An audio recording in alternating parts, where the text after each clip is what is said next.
જાણે ભેટ હોય એવું ઘુમર નૃત્ય આપણી વચ્ચે પેશ થવા જઈ રહ્યું છે। સો આપણે સુંદર મજાના ઘુમરની અમારી દીકરી માટે પહેલા તો જોરદાર તાળીઓ થઈ જાય, કારણ કે એને સુંદર મજાનો ઘુમર નૃત્ય માટે આજે એનો ડાન્સ છે અને એ આપણી સામે રજૂ કરવાની છે। તો ઘુમર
ખૂબ જોરદાર રાજસ્થાની સંસ્કૃતિને જેને ઉજાગર કર્યું છે એવી અમારી એક દીકરી માટે એકવાર જોરદાર તાળીઓ થઈ જાય।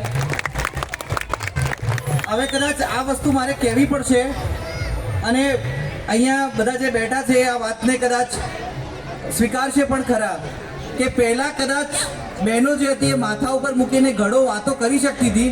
હવે સ્પર્ધા લાગે છે કે મારા માથા ઉપર 3 સેકન્ડ રહે છે કે નથી રહેતી, કારણ કે હવે એ વસ્તુ નથી. અને આ દીકરી આખો ડાન્સ એક આખો મસ્ત મજાનો ઘડો માથા પર મૂકીને એને ઘુમર કર્યું છે. તો ખૂબ ખૂબ અભિનંદન શાળાને અને તમામને. અને હું નિલેશભાઈને વિનંતી કરીશ કે દીકરીને ગિફ્ટ આપશે. નિલેશભાઈ ચાલુ છો ભાઈ